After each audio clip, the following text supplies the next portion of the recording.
자, 오늘 영상에서는 제가 스터디 코드를 하면서 만나본 수천 명의 스카이생들이 공통적으로 보였던 특징 3가지, 그들의 공부 습관 3가지를 알려드릴 텐데, 오늘 제가 말씀드리는 이 3가지만 여러분들이 앞으로 공부하는데 잘 적용을 하시면 여러분들 성적이 지금이랑 완벽하게 달라질 테니까 끝까지 한번 들어보시길 바라겠습니다. 나 같은 노베이스도 뭐 그 3가지 듣는다고 달라질 수 있을까? 이런 생각들을 하실 분들이 있으시겠죠? 물론 지금까지 여러분들이 얼마나 공부를 해왔고 앞으로 남아있는 시간이 얼마냐에 따라서 결과의 차이가 날 수는 있겠습니다만, 적어도 서울에 있는 대학까지는 무조건 갈 수가 있고요. 그리고 제가 이제 수많은 학생들을 만나봤거든요. 제 경험상 이대로 차곡차곡 3년 동안 공부를 하잖아요. 스카이급 명문대 갑니다. 여러분들이 들어본 손꼽는 대학에 들어갈 수가 있어요.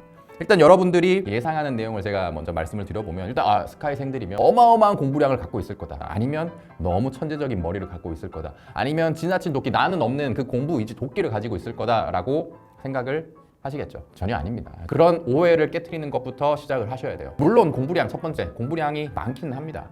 여러분들에 비해서. 여러분 공부를 안 하잖아요. 그러니까 공부를 안 하는 여러분들에 비해서는 스카이 가는 명문대 학생들이 당연히 공부를 많이 하긴 합니다. 근데 그것도 두 번째랑 연결되죠. 얘가 엄청난 도끼나 의지를 가졌을 것이다.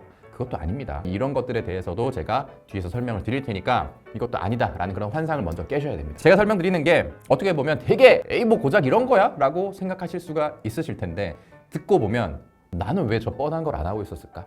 라는 생각을 하게 될 겁니다. 이 뻔한 것들이 여러분들과 이 명문대생들을 가르는 그 차이예요. 그들은 너무나 당연하고 이 뻔한 것들을 했기 때문에 서울대, 연고대에 온 거고, 반대로 말하면 어때요? 여러분들도 이 3가지 실천하면 그들처럼 될 수 있다, 이 말이에요. 그러니까 듣고 끝까지 한번 따라가 보십시오.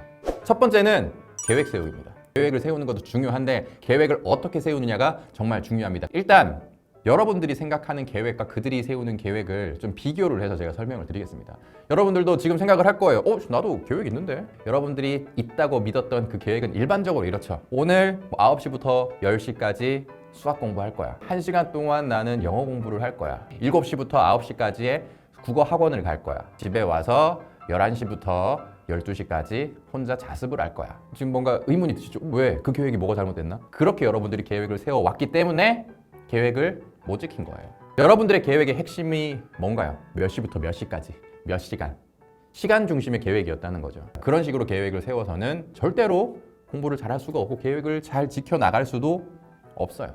그러면 어떻게 계획을 세워야 되느냐? 계획은 무조건 분량 위주입니다. 나는 어떤 과목, 어떤 문제집에 몇 페이지부터 몇 페이지까지 몇 문제를 어느 수준까지 풀겠다. 이렇게 계획을 세워야 여러분들이 계획을 지킬 수 있게 됩니다. 자, 이렇게 계획을 세웠을 때 엄청난 장점 2가지가 있는데, 그게 뭐냐? 가장 와닿는 것부터 지킬 수 있는 계획이 된다는 겁니다. 아까 제가 앞에서 여러분들이 계획을 못 지킨 이유는 시간 위주의 계획이었기 때문이다 라고 말씀을 드렸는데, 그게 무슨 말이냐면 시간은 우리가 통제할 수가 없어요. 변수가 너무 많단 말이지. 여러분들이 계획을 몇 시부터 몇 시까지 공부를 하겠다고 계획을 세웠어요. 근데 갑자기 배가 아파. 갑자기 화장실에 가고 싶어. 어떻게 해? 공부를 하려고 하는데 부모님이 뭐 계속 불러. 아니면 뭐 집에 전기가 나갔어. 학원의 문을 닫는데, 도서실이 오늘 마감이야. 내 자리가 없대. 그런 시간 위주의 계획은 계속 틀어질 여지가 있단 말이죠.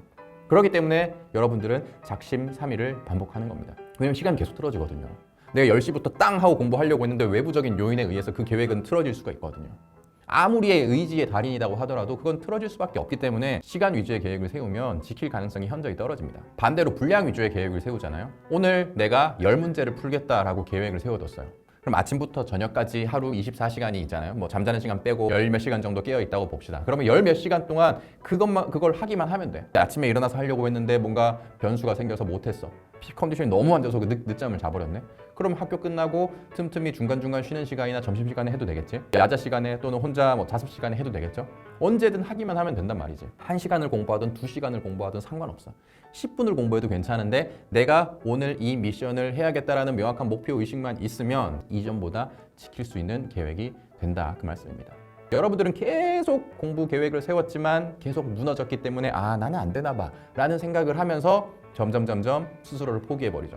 근데 그 친구들은 분량 위주로 계획을 세우고 점차 뭐 계속 지켜나가니까 난 계획 지킬 수 있는 놈이구나, 이렇게 하면 계획이 지켜지는구나 하면서 꾸역꾸역 끝까지 밀고 가는 거죠. 2번째 장점은 집중력입니다. 명확한 목표 미션이 있으면 집중력이 어마어마하게 올라갑니다. 예를 들어서 제가 지금 여러분들한테 밖에 나가서 달리기를 하고 오세요 라는 미션을 줬습니다. 근데 한쪽 그룹은 1시간 동안 달리기 하고 오세요. 뭐 얼마나 뛰든 상관없습니다. 조금 뛰셔도 되고요. 많이 뛰셔도 되고요. 1시간 동안 열심히 달리기 하고 오세요. 라고 했고요.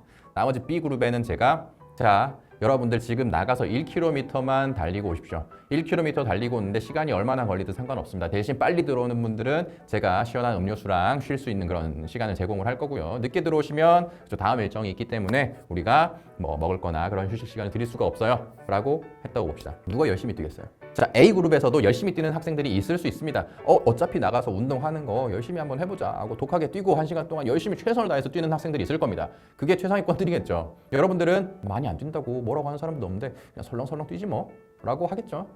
여러분들 지금 수업 시간에 그러고 있고 공부할 때 그러고 있잖아요. 근데 여러분들이 만약에 B그룹에 가면 어떠겠어요? 1km 빨리 뛰면 음료수 주고 쉴 수 있는 시간도 준대. 그지? 그러면 여러분 독하게 빨리 달린 다음에 와가지고 포카리 스웨트 마시고 쉴 거 아니야.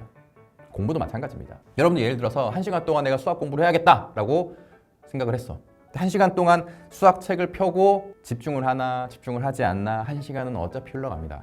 그러면 어때요? 그냥 딴 생각을 해도 난 1시간 공부한 거고 진짜 열심히 공부를 해도 1시간을 공부한 거고 어쨌든 앉아 있었기 때문에 공부를 했다는 착각이 들죠.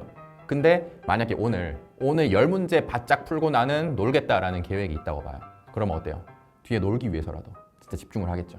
정말 단순한 차이죠. 시간 중심으로 계획을 세우냐, 목표 중심으로 계획을 세우냐. 정말 단순한 차이인데 그것 때문에 여러분들의 집중력, 실천력이 차이가 난다는 겁니다. 지금부터라도 알고 바꾸시면 됩니다. 어렵지 않죠? 계획은 무조건 시간이 아니라 목표 분량 위주로 해야 된다. 자, 그럼에도 불구하고 의문이 있을 수 있습니다. 그러면 이 계획량 얼마나 세워야 되느냐, 분량 어떻게 얼마나 세워야 되느냐. 이제 두 번째, 세 번째로 말씀드릴 요 내용을 참고로 하시면 내가 어떤 공부를 얼만큼 어느 수준까지 공부를 해야 되겠구나 라는 감을 잡으실 수가 있을 거니까 그걸 참고로 하시길 바라겠습니다. 자, 두 번째는 이해하기. 너무 또 많이 들어온 뻔한 말이지. 이해하려고 하는데 이해가 안 되니까 그렇지. 그럼 이건 머리의 문제냐? 라고 생각을 할 텐데 이것도 다 방법이 있어요. 이해를 어떻게 하는지 그런 방법들도 간단한 팁을 제가 알려드릴 테니까 여튼 이해를 해야만 여러분들은 좋은 성적을 받을 수가 있습니다. 첫 번째 장점은 여러분들이 제일 열심히 하고 있는 그 암기를 잘하는 최고의 방법은 이해를 하는 거예요.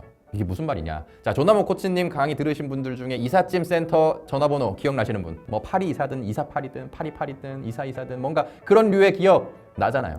이게 이해의 효과입니다. 점점 더 학년이 높아질수록 공부해야 되는 범위는 늘어나고 난이도가 높아지기 때문에 암기해야 될 분량이 너무나도 많아요. 짧은 시험 기간 동안 여러분들이 해야 되는, 소화해야 되는 그 암기 분량이 너무 많다고. 근데 그거 한계를 느끼시죠? 오씨, 우리 반 천재들은 다 암기하는데. 근데 걔들이 암기할 수 있었던 이유가 뭐냐면 그걸 평소에 그 내용을 다 이해를 해뒀기 때문입니다. 그럼 평소에 어떻게 이해를 하는데요? 이건 제가 다른 영상에서 다음에 또 설명을 드릴 테니까 일단 오늘은 이해를 해야 하면 암기가 잘 된다라는 것까지만 일단 받아들이시고요. 두 번째 장점은 응용 문제를 잘 풀 수가 있습니다. 이해를 잘 해두면. 물론 쉬운 문제는 암기한 것들 그대로 적용해서 풀면 되는 그런 문제들, 단순 암기한 거, 빈칸 비워둔 거 그냥 뚫어놓고 문제 풀면 되는 그런 문제들이 출제가 되기는 합니다만 변별력을 가르는 킬러 문제들 같은 경우는 그죠? 응용력을 요구를 하죠. 응용력을 요구하는 문제들은 그 주어진 걸 그대로 갖다가 쓰는 게 아니라 그 내용의 밑에 있는 원리들을 제대로 이해했는지를 바탕으로 그걸 끄집어서 실생활 문제를 내거나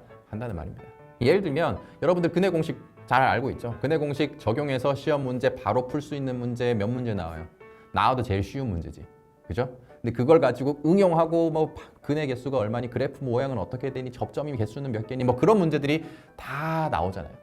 그런 것들이 다 뭔가 그 개념을, 그것도 이제 뭐 암기해서 풀 수 있다고 뭐 생각할 수도 있겠지만 그래서 여러분들이 공부를 못하는 거고, 그걸 이해를 하면 그런 내용들이 다 자연스럽게 풀린다고요. 자, 그러면 내가 어떻게 하면 이해를 할 수 있나 라고 생각을 하실 텐데 이것도 이제 그 각 과목에서 어떤 내용을 이해를 해야 하는지 그런 가장 핵심적인 각 그 과목의 핵심을 정확하게 알고 공부를 해야 제대로 할 수가 있기는 합니다만 이걸 다 설명하면 저희 스터디 코드 유료 강의에서 설명하는 내용을 이제 못해서 다 지금 여기서 쏟아 부어야 되기 때문에 시간적으로도 부족하고, 일단 가장 좋은 코드급 스킬입니다.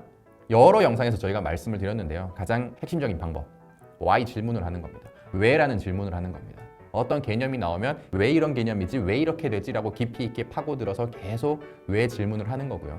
왜 질문을 다 해서 뭔가 찾았어. 그럼 내가 정말 이해한 건가? 내가 이 단어는 제대로 확실하게 공부를 한 건가? 라고 확인을 할 때는 선생님처럼 설명해보기 스킬을 활용을 하십시오. 어떤 개념을 내가 술술술술 막힘없이 설명할 수 있다? 그러면 그 내용 웬만하면 다 이해했다라고 보고 넘어가시면 됩니다.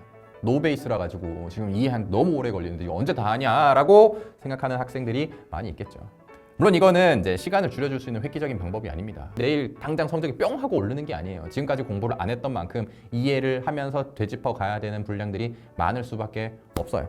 근데 이거는 솔직히 어쩔 수 없잖아요. 지금까지 공부 안 했는데 여러분들 갑자기 이해하면 되겠다라고 딱 해가지고 바로 그냥 지금까지 안 했던 공부가 뿅 하고 이해된다. 이건 도둑놈 심보지. 어쩔 수 없는 부분이니까 내가 지금까지 공부 안 한 거 벌 받는다고 생각을 하고 지금 배우고 있는 이 단원부터 시작해서 돌이켜보면서 내가 이해하지 못한 거 설명하기를 하면서 설명이 막히네? 그러면 앞단원 설명하기 하면서 막히네? 앞단원 이렇게 해서 과거 것부터 차근차근 이해를 하면서 올라오시면 좋은 결과를 기대하실 수가 있을 겁니다. 왜냐면 어차피 지금처럼 제대로 쌓아놓지도 않고 달달달 암기해봐야 시간만 쓰고 성적은 안 오릅니다. 좀 돌아가는 것 같지만 제대로 차곡차곡 쌓고 올라와야 여러분들 성적이 바뀔 수 있지 그런 노력 없이는 바뀔 수는 없다라고 냉정하게 말씀을 드릴게요. 그리고 세 번째 가장 중요한 능력입니다. 내가 뭘 모르는지, 내가 뭘 아는지를 아는 겁니다. 여러분들이 많이 들어봤을 용어로는 메타인지라고 하죠. 이게 제일 중요해요. 계획을 세우더라도 내가 뭘 공부를 해야 되는지, 내가 뭘 공부를 안 했는지 알아야 계획을 세울 거고, 뭔가 이해를 하려고 하더라도 내가 뭘 이해하고 있는지, 뭘 이해하고 있지 못한지를 알아야 이해를 할 거 아니에요. 그래서 이 메타인지는 정말 중요합니다. 그래서 이 공부 잘하는 스카이생들, 명문대생들을 보면 공부를 하다가 계속 뭔가 그런 과정들이 있어요. 내가 객관적으로 나를 봤을 때 내 지금 이 부분이 부족하네. 객관적으로 봤을 때 난 이 부분을 잘하네. 이런 습관들이 있었다는 거죠. 내가 그럴 만한 깜냥이? 그런 생각들을 하시겠죠. 내가 그걸 할 수 있었으면 이미 스카이생이지? 라고 생각을 하실 텐데 그걸 할 수 있어야 공부를 잘하는 게 아니고요. 그걸 해야만 공부를 잘하는 겁니다. 가장 기본적인 원리부터 설명을 드릴게요. 내가 뭘 모르는지를 알기 위해서는요. 안다 함이 무엇인지를 알아야겠죠. 내가 다가가고자 하는 100점이 무엇인지를 알아야 내가 갖춰야 하는 능력이 뭔지를 알아야 내가 지금 요 지점에 있고 이만큼이 부족하구나 라는 걸 알 수 있겠죠. 그러려면 어때요? 내가 도달해야 되는 완벽한 상태, 완벽한 공부의 수준이 무엇인지를 여러분들이 알면 되겠죠. 100점 받는 거죠 라고 생각을 하겠죠. 100점 받으려면 무슨 공부를 해야 되는데 100점 받으려면 어떤 능력을 키워야 되는데 거기에 대해서 여러분들 생각해 보신 적이 없죠.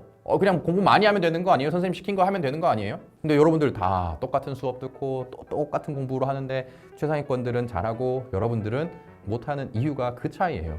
그 친구들은 내가 뭘 모르는지 알고 있기 때문에 그걸 채우고 내가 아는 부분, 내가 장점이 있으면 더 그걸 키우죠. 근데 여러분들은 생각 없이 그냥 막 하니까 효율도 없죠. 그리고 별로 안 중요한 거 내가 알고 있는 걸 계속 공부를 한다거나 내가 별로 알지 않아도 되는 걸 계속 공부한다거나 그렇게 방향이 엇나가는 거죠. 자, 그러면 이제 이 완벽한 공부 수준, 목표 상태에 대해서 알려주십시오라고 할 텐데 가장 쉽게 할 수 있는 부분이 뭐냐면 여러분들이 시험을 치고 나서 틀렸던 문제들이 있을 겁니다. 그것들을 여러분들이 분석을 해보면 어때요?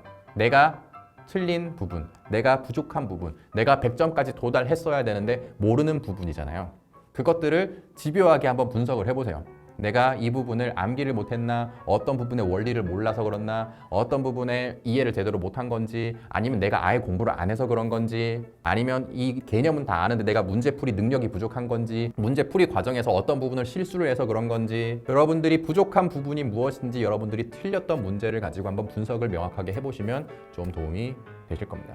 오늘 세 가지 제가 알려드렸습니다. 계획 세우기, 그리고 이해하기, 그리고 세 번째 메타인지. 계획 같은 경우는 했을 수도 있지만 방법이 전혀 잘못됐을 거고요. 이해는 중요하다는 건 알지만 안 해왔을 겁니다. 메타인지 들어는 봤지만 이게 뭔지 감이 안 잡혀가지고 여러분들이 메타인지 어떻게 키워야 되는지조차 몰라서 이것도 메타인지도 타고나야 되는 부분인가 보다 라고 생각을 했을 가능성이 크지만 말씀드린 것처럼 메타인지도 키울 수가 있어요. 완벽한 상태가 무엇인지를 명확한 기준을 잡고 나랑 비교해보는 그런 훈련만 한다면 메타인지도 충분히 키울 수가 있으니까 당장 오늘부터 이 영상 끄고 내가 무슨 공부를 할지 시간 위주가 아니라 분량 위주, 적어도 좋습니다.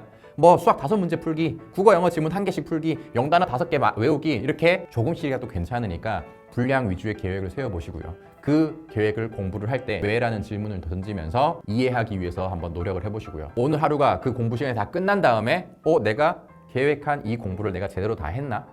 혹시 내가 모르는 건 없나? 빠뜨리는 건 없나? 라는 그런 생각을 해보는 훈련을 오늘부터 해보시길 바라겠습니다. 모든 공부 다 할 필요 없어. 조금씩 바꿔나가면 돼요. 조금씩 하다 보면은 그 습관이 점차 여러분들 몸에 뵐 거고요. 그게 쌓이면 여러분들은 과거랑 완전히 달라져 있을 겁니다. 계획에 대한 영상, 이해에 대한 영상 스터디 코드에 있으니까 참고를 하시고요. 제가 뭐 앞으로 이 노베이스에서 어떻게 공부를 해 나가야 되는지 또는 제가 꾸준히 성적이 올라갈 수 있었던 이런 비밀들에 대해서 다음 영상에서 또 다룰 테니까 앞으로 나올 영상도 계속 시청해 주시길 바라겠습니다. 자, 그럼 오늘 영상은 여기까지. 안녕.